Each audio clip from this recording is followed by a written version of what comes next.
Start. सभापति महोदय, मैंने बहस के बीच में बोलने की आशा नहीं की थी, क्योंकि हमने अपनी नीति को बहुत स्पष्ट कर दिया है। मुझे एक माननीय सदस्य से यह सुनकर आश्चर्य हुआ है कि हमारी नीति स्पष्ट नहीं है। मेरे विचार में हमारी नीति बिल्कुल स्पष्ट है। मुझे इस बात पर आश्चर्य है कि हमारे माननीय सदस्यों को हमारे देश की जनता पर विश्वास नहीं है, जिसे वे बराबर प्रकट कर रहे हैं। हम क्या ऐसे नागरिक हैं जिन्हें अपने में भी विश्वास है या नहीं? बहस को सुनते हुए मुझे ऐसा लगा कि यह प्रश्न उस प्रश्न से कहीं अधिक महत्व का है। बांग्लादेश के शरणार्थियों का क्या हो रहा है? यदि हमें अपने पर विश्वास नहीं है तो हम कुछ कहें तो उसका कोई मतलब नहीं रह जाता, क्योंकि हम उसे उपयोग में नहीं ला सकते।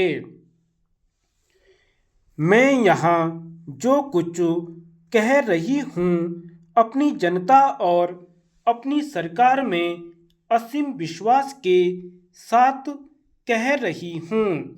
मुझे इसमें संदेह नहीं कि जो समस्या हम पर आ पड़ी है, हम इसका सामना कर सकते हैं। इसका क्या अर्थ है? क्या इसका मतलब यह है कि किन्हीं शरणार्थियों को कोई कष्ट नहीं होगा? इसका यह मतलब कभी नहीं हो सकता।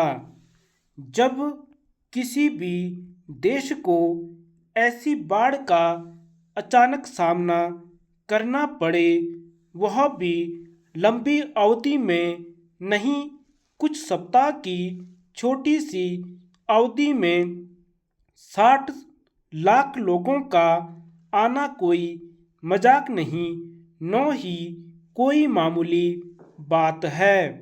मैं माननीय सदस्य से पूछना चाहूँगी कि दुनिया के इतिहास में कोई ऐसा देश है जिसे इस तरह की समस्या के 10वें हिस्से का भी सामना करना पड़ा हो?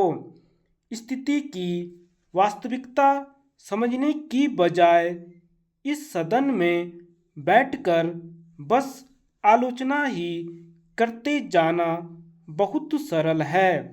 यदि किसी यूरोपीय देश में केवल 10,000 शरणार्थी आ जाएं तो सारे अखबार, सरकार और हर आदमी उबल पड़ेगा।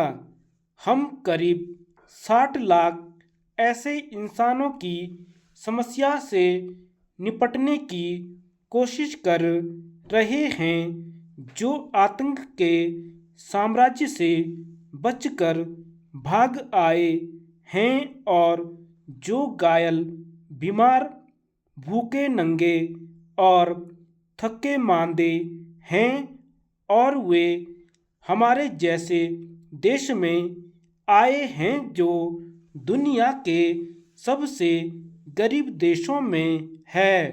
इन्हें युद्ध के कारण हटाए गए लोग कहें या शरणार्थी या और जो कुछ कहना चाहें, इनके साथ हमारी निसंदेह सहानुभूति है। धन्यवाद।